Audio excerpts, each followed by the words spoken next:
जब तुम इलेक्शन ही गलत करवाओगे तो डेमोक्रेसी इंडिया में कैसे बच पाएगी। वोट चोर से तो बड़ा मुद्दा ये है ईवीएम।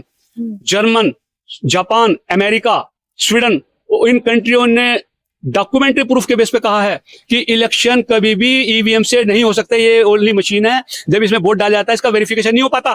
तो इतनी सीटें कैसे मिल जाएंगी जब एससी, एसटी, ओबीसी के लोगों ने उनको वोट ही नहीं दिया, तो कैसे हो जाएगा। चुनाव फिर इसी प्रकार से होते रहेंगे।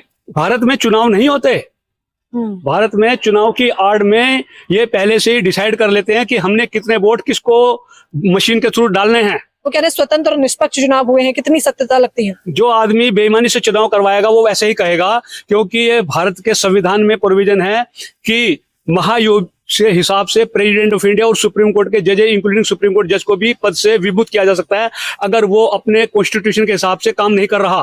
तो इन्होंने 10,000 रुपए के हिसाब से हर घर के लोग औरतों को इन्होंने 10,000 के हिसाब से पैसा दिया, तो ये कितना करोड़ों रुपए बनता है। अगर इतना ही करोड़ों रुपए ये वहां के लोगों को एम्प्लॉयमेंट के लिए दिए जाते हैं तो देश भी मजबूत होता, बिहार की प्रॉब्लम गरीबी भी दूर होती। पेपर से वोट डलवाए जाए तब तक भारत में कभी भी इलेक्शन ईमानदारी से नहीं होंगे। नमस्कार, मैं ज्योति यादव और आप देख रहे हैं हिंद समाचार। दोस्तों, बिहार चुनाव के नतीजे भले ही आ गए हों, लेकिन अभी भी चुनाव आयोग पर और चुनाव आयुक्त ज्ञानेश कुमार पर सवाल खड़ा किया जा रहा है। यहाँ एक तरफ आप देख रहे होंगे कि विपक्ष ने मोर्चा खोल दिया है ये कहते हुए कि वोट चोर गद्दी छोड़, तो वहीं दूसरी तरफ सपा प्रमुख अखिलेश यादव का कहना है कि 24 में हराया था और 27 में हटा देंगे, यानी कि चुनाव आयोग और एसआईआर की गड़बड़ी को बर्दाश्त नहीं करेंगे। तमाम लोग अपनी अपनी प्रतिक्रियाएं दे रहे हैं, लेकिन हाईकोर्ट के वकील का क्या कुछ कहना है और इन तमाम आरोप प्रत्यारोपों में कितनी सत्यता है, वकील तबका, अधिवक्ता तबका इस पर क्या सोचता है। सर, कैसे देख रहे हैं। असलियत यह है कि सुप्रीम कोर्ट ने खुद डायरेक्शन दी थी इलेक्शन कमीशन को कि आपने जो सर का कंसेप्ट डेवलप करा है उसके अंदर आपने जो वोटों के प्रिपरेशन होती है वोट जो डालते हैं उनके लिए, उसमें तुमने ये जो आधार कार्ड होता है इसको तुमने मना क्यों किया। उन्होंने इसलिए मना किया था बेसिकली कि जो आधार कार्ड होता है ये गवर्नमेंट ऑफ इंडिया का ही होता है और गवर्नमेंट ऑफ इंडिया इसको मना कर रही है, तो इसमें शक पैदा होता है कि इसको ना मानने की वजह ये होती है कि इसकी वजह से इनके गड़बड़ होने के बहुत ज्यादा चांस होंगे। क्योंकि आधार कार्ड के आधार पे ये हुआ था कि उससे पहले लोग एक ही घर में 5-5, 6-6 लोगों के फालतू में राशन कार्ड में नाम लिखवा दिया करते थे। तो आधार कार्ड से ये हो पाया कि एक भी व्यक्ति का गलत नाम राशन कार्ड में नहीं आ पाता था आधार कार्ड की वजह से। तो इनको ये शक था कि अगर आधार कार्ड को ये इलेक्शन का जो वोटिंग लिस्ट बनाई जाएगी अगर ये मान लिया जाएगा तो जो कुछ लोग इसको मिसयूज करना चाहते हैं उसमें ये सफल हो जाएंगे, इसलिए इन्होंने आधार कार्ड को मना करा।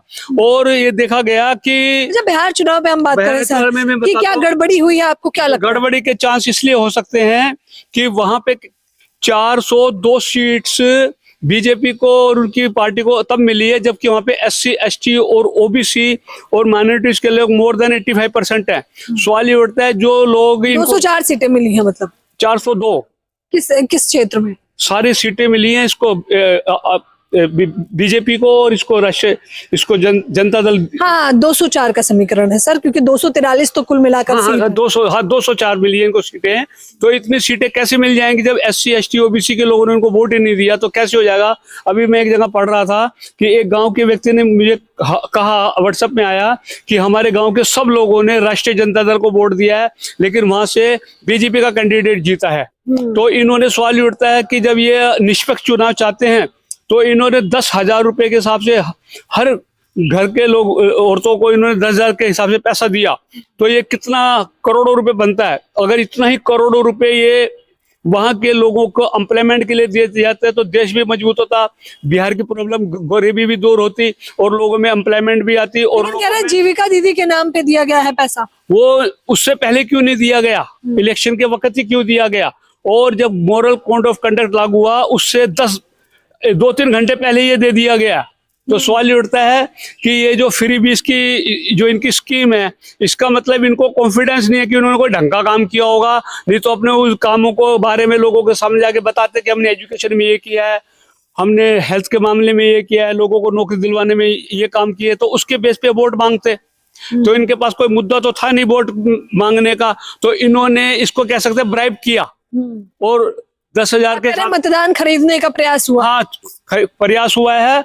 और ये तो आया भी था कि 80 लाख लोगों को वहां में बिहार में वोटिंग राइट से हटा दिया गया था। तो सवाल ये उठता है ये इतने बल्क में क्यों हटा देते हैं, क्योंकि बिहार के लोग बहुत अच्छे होते हैं। 64 लाख मतदाता था, वोटर लिस्ट से नाम उड़ाया गया। ये पूरे इंडिया में बेचारे नौकरी करने के लिए जाते हैं, तो ये जब अपने घर पे आएंगे तो उससे पहले इनके वोटों में गड़बड़ कर दी जाती है। अच्छा, मुझे ये बताइए, अच्छा ज्ञानेश कुमार से सवाल किए जा रहे हैं, उनसे जवाब मांगा जा रहा है, चुनाव आयुक्त है, वो जवाब देने के लिए तैयार नहीं है। वो कह रहे हैं स्वतंत्र और निष्पक्ष चुनाव हुए हैं, कितनी सत्यता लगती है? जो आदमी बेईमानी से चुनाव करवाएगा वो वैसे ही कहेगा, क्योंकि ये भारत के संविधान में प्रोविजन है कि महायुद्ध से हिसाब से प्रेसिडेंट ऑफ इंडिया और सुप्रीम कोर्ट के जज इंक्लूडिंग सुप्रीम कोर्ट जज को भी पद से विमुक्त किया जा सकता है अगर वो अपने कॉन्स्टिट्यूशन के हिसाब से काम नहीं कर रहा।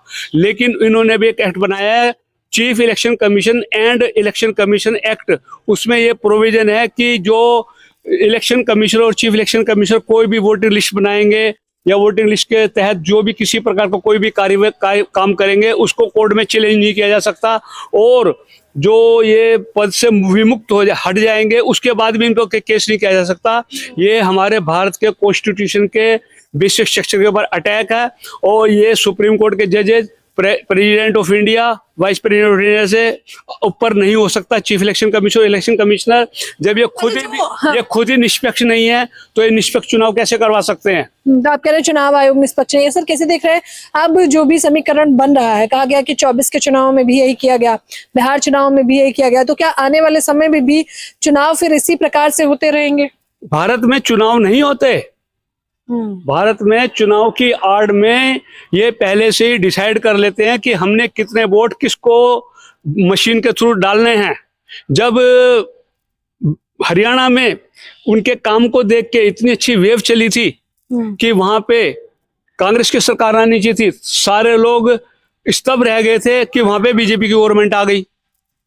तो सवाल ये उठता है जहां वेव चल रही है वहां पर भी वो गवर्नमेंट नहीं आती और बीजेपी की गवर्नमेंट आ जाती है, तो इससे ये शक पैदा होता है कि ये इलेक्शंस जो होते हैं भारत के अंदर ये बेईमानी के आधार पे होते हैं। इलेक्शन के जो लिस्ट बनती है उसके अंदर गड़बड़ की जाती है, और ये तो काफी लोगों ने देखा है कि एक लड़की ब्राजील में रहती थी, उसकी 22 वोटें डाल दी लोगों ने, और एक लेडी की 247 वोटें डल गई उसी फोटो के बेस पे, और एक ही घर में 500 लोगों का एड्रेस लिखा होता है।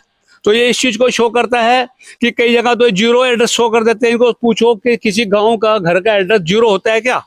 तो ये सारी चीजों को ध्यान में रख के बहुत मतलब ईमानदारी से कहा जा सकता है कि जब तक भारत के अंदर इसी प्रकार चलता रहेगा तो ये सोच लो भारत में डेमोक्रेसी है नहीं, और डेमोक्रेसी लाने के लिए हमें सबसे पहले इलेक्शन कमीशन को बाध्य करना पड़ेगा कि तुम किसी भी प्रकार के कानून में कोई गड़बड़ करते हो तो इनके ऊपर एफआईआर दर्ज होनी चाहिए, इनको प्रोसिक्यूट करना चाहिए, क्योंकि ये भी क्रिमिनल ऑफेंस है।